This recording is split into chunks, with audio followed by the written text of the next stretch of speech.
So I'm going to do a top 10 non-benders list. It's going to be from the data and information that I collected all in regards to all of Avatar, including Legend of Korra, the comic books, literally everything. And clearly it's going to be based off of fighting capability, experience, and also overall skills and battle IQ. And also versatility in regards to said skills. And the list may surprise you, and I promise you it's not going to be biased because I will show evidence behind each of these choices. And to start things off, Hakoda will be an honorable mention because he didn't make the top 10 list. Coming in at number 10 would be Jet and his hook blades. Coming in at number 9, I'm going to have to go with Saka. Coming in at number 8, I'm going to have to go with Mai. Number 7, I'm going with June. And if that surprised some of y'all, then y'all definitely haven't read this and it's definitely worth a read. Number 6 is Pandow. Coming in at number 5 is Lieutenant Chi Blocker of the Equalists. Then coming in at number 4 is Asami. Coming in at number 3 is Tokuga. At number 2, Tali. And number 1, Suki, of course. I know my list for the top 10 non-benders and Avatar definitely got some people heated, especially when they was confused at me having Jet at number 10. But I want you to remember what I'm basing everything off of. The comics, the experience, the skills, the versatility, and so on and so on. Like in regards to Jet, he's very skillful and very mobile for a person that is self-taught. And also a very capable fighter by taking down multiple firebenders at once. And with also him fighting with his signature hook blades, that is absolutely formidable. But there's a reason I have him so far low. Like, don't get me wrong, his skills are great, but natural talent can only get you so far, especially without having a master. And plus, the firebenders that he took down was like a random scout team of firebenders that just so happened to stumble in his part of the woods. And some people may say, well, Jet got the best of Aang, which is kind of blown out of proportion a bit. Because one, Aang is fighting in Jet's home turf. And on top of that, Aang isn't really trying to fight Jet, he's trying to retrieve his glider. That's it. But if we see Jet go against somebody that's skilled in a neutral setting, like Zuko and Ba Sing Se, and then Jet stops right there.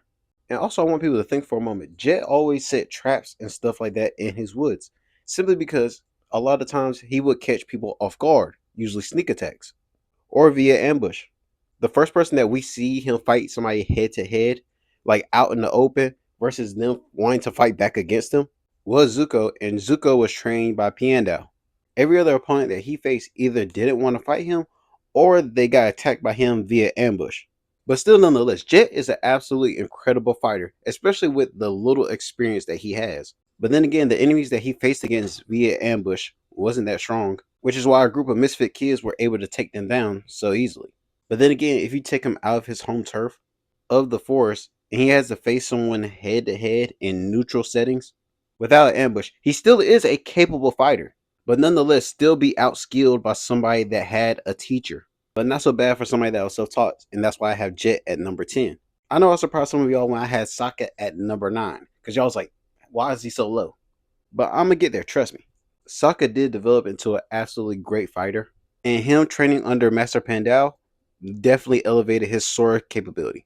But also people need to take in consideration his quick thinking ability that gets him out of situations a lot of the times. No matter where he's at, in regards to his battle IQ, him able to think on the fly in order to win and not go unnoticed.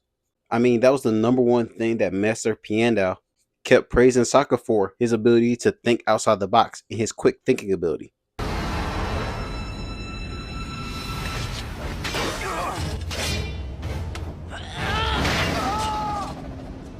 That attack wasn't against some random firebender. No, those are Sozin Comet Amp Fire Nation soldiers that literally had Sokka in the corner, mind you, while he's holding Toph. He fought those two and also managed to land a successful hit on Combustion Man. Oh, my bad, Sparky Boom Man.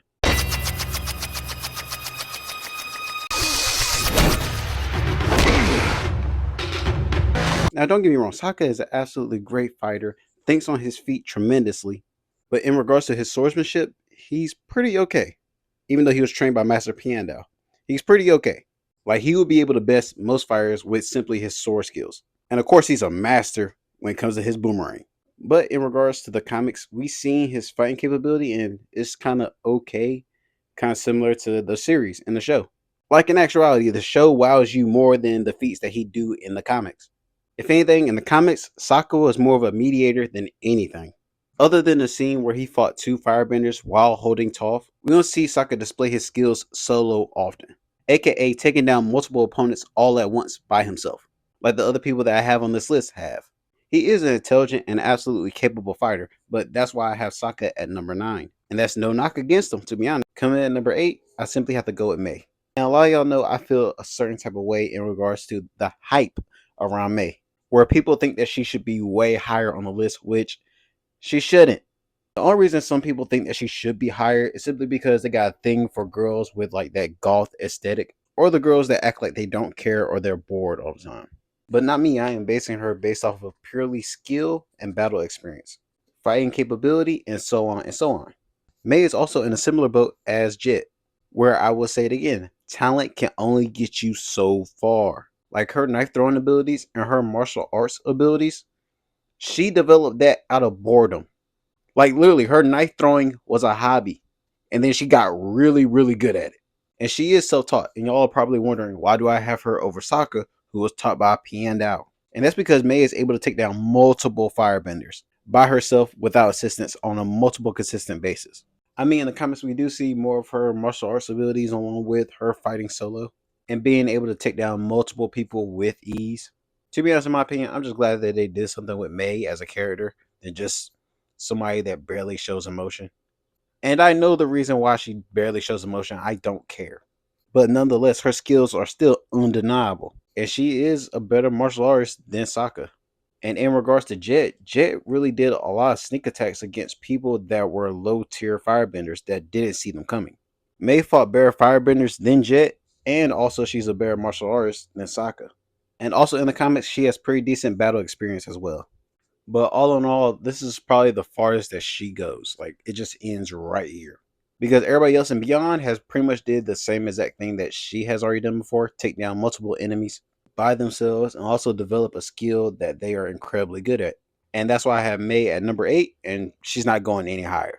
Coming in at number 7 is June. And I know that it probably threw a lot of people off guard suddenly.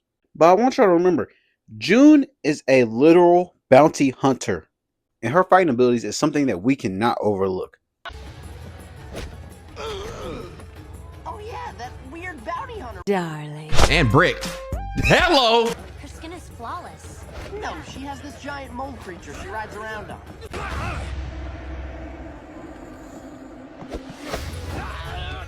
And with her being a literal bounty hunter, her battle experience is vast. And her ability to also think on the fly in mid-fight is also something that can't be overlooked because she do it on a nightly basis. So yeah, I would have to put her over May, who is literally just a girl that has a really good hobby, and Jet, who's literally a kid in the wilderness that ambushes low-level firebenders. Scratch that, Fire Nation soldiers who could be firebenders. And she can also handle herself fighting multiple people at once, unlike Saka, who usually relies on help, which nothing wrong with it. Also in regards to June's skills that some people may not know about is the Avatar book that she was in with Iroh, called The Bounty Hunter and the Tea Brewer, which I suggest people give a read because it's pretty good. And also we get a little bit of character development in regards to Iroh, which is very interesting. And they were also able to show her fighting capability and her ability to think on the fly in the book, and how Iroh was unprepared for the situation and she managed to take him down. And mind you, Iroh just isn't anybody or just any Fire Nation soldier or civilian. And by the way, June is known across the world for being an absolutely excellent bounty hunter. It's just that because she was in like 2 episodes of the series, they immediately just write her off and don't really think of her as a skilled fighter, but she's actually pretty skilled. Great boy and Uncle Lazy. Also a female character with a strong and independent personality, and she's capable. So that's basically why I have June at 7. Number 6, I would have to go with Pandow. And people will assume that I would have him at number 1. And to be honest, if it were based strictly off of experience, he would be up there. Extremely skilled swordsman, also taught multiple students to be high-level swordsmen themselves. And on top of that, during the siege of Ba Sing Se, he was going nuts, which people tend to overlook because they don't see him. In actuality, Master Pandow was going absolutely stupid during the war. And if it wasn't Nickelodeon, he would have cut all their heads off. But instead, he disarmed them in a matter of seconds. His experience great, his battle IQ also great, and also his ability to think on his feet as well, also great. But really, the only thing that really holds him back is the amount of content that we see in regards to him. He is a sword master, and that's pretty much it. And on top of that, he only trains people who he deems worthy. To be honest, I'll make a whole video on him as a character because he is truly slept on. And we also know that he took down multiple people by himself as well. So that's why I have Master Pandow as number 6. Coming in at number 5, over Pandow, probably got some of y'all heated, is the lieutenant and also the equalist chi blockers. And that's because of what we've seen from the lieutenant. We have seen them confirm take out the people in Legend of Korra from the likes of Lin, aka one of the head of the police. Dang, I'm stuttering over my words. But also from the people the likes of Mako and Bolin, who are pro benders, mind you. And he took care of them solo. He didn't even need the other chi blockers. And on top of that, his experience and battle IQ has to be top tier. Because do you know what the requirement is to be a top tier chi blocker in Korra? All you have to do is say, I don't like benders and I'm a non-bender. And then boom, they teach you how to chi block and you go through training. AKA, this man will be in command of everyday Joes, taking down people the likes of Team Avatar Korra Edition. And he took on Bola and Mako by himself. And not only that, he was able to fight with Korra, the Avatar, for a little while, who had 13 years of training under Masters. In regards to Legend of Korra, it gets a lot of criticism. And I understand. Writing is atrocious. But one thing we can all agree on, Legend of Korra got some heaters when it comes to fighting. So me having the lieutenant and the other equalists at number 5 isn't that far-fetched. And for non-benders, essentially chi blocking is the equivalent of blood bending. Like it's that I can't do nothing about it. It's extremely versatile and the lieutenant uses weapons perfectly. Like I wouldn't have the equalist lieutenant as high if he always fought with the other chi blockers. But there is some times where he just straight up run the ones, or it's like a 1v2, or he outnumbered. And he go purely off of his own skill and managed to pull it out. Pause.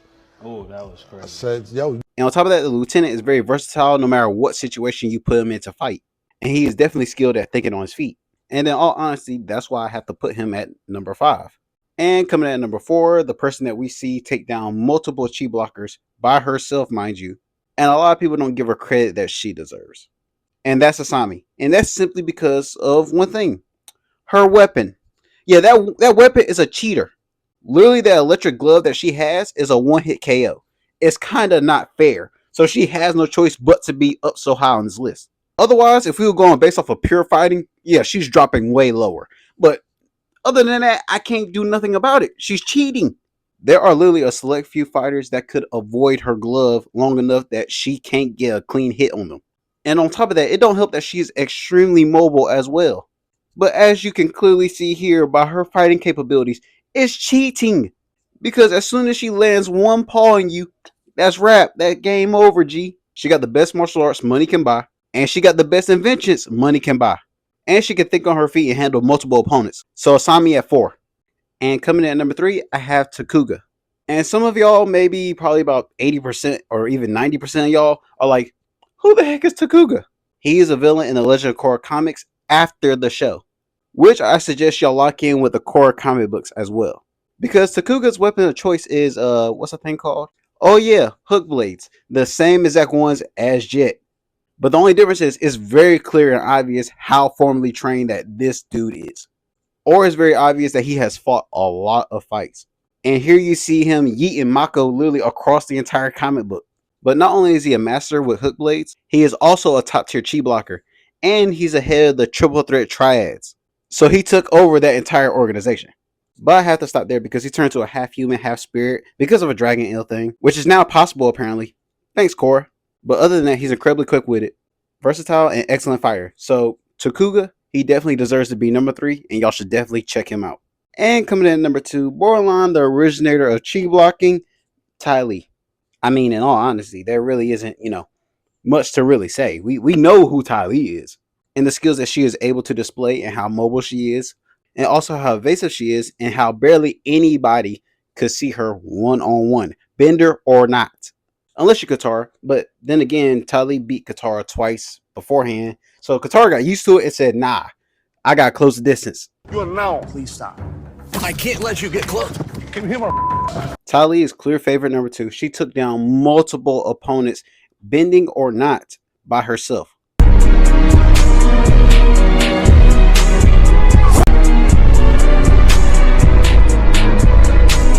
And she clearly had the battle IQ to take down multiple benders at once with ease, and also able to think on the fly as well. And also it takes her less hits to take somebody completely down compared to other chi blockers. So Tali is number 2. Well, coming at number 1 is, kind of a no-brainer. It's Suki. Yes, she's the number 1 And I do repeat, number one non-bender in Avatar. And for those of y'all that read Suki alone, y'all already know what's up. Like, she's literally the only one that saw Kyoshi. Like, she is literally the only one on this list that was chatting it up with a whole other Avatar.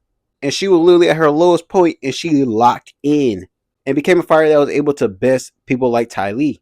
There's a reason Zuko has Suki the head of his security and not Tali. But also, Suki is just cold. She is a master at hand-to-hand combat, fan combat, and she can also handle chi blocking. And she can also think on the fly, and she have excellent battle IQ. I mean, Saka and Toph was going to be dead if she didn't come save them last second. And I want you to really think for a moment. Suki managed to take over an entire airship to save those guys. Like, people don't ever think about that. Suki is number one. She can take people on. Hello, Zuko here. And if you like that video, make sure you like, comment, and subscribe. And also let me know what you think the next video should be based off of. Because like I say at the end of all my videos, I read every comment and I make sure that y'all are heard. Because I'm trying to get to 50K by the end of the year, I would love to have your support and hear more about your ideas. I hope you're able to apply these words in your everyday life. And Lily, thanks for watching. Oh, and a reminder, drink water. Perfection and power are overrated. I think you are very wise to choose happiness and love.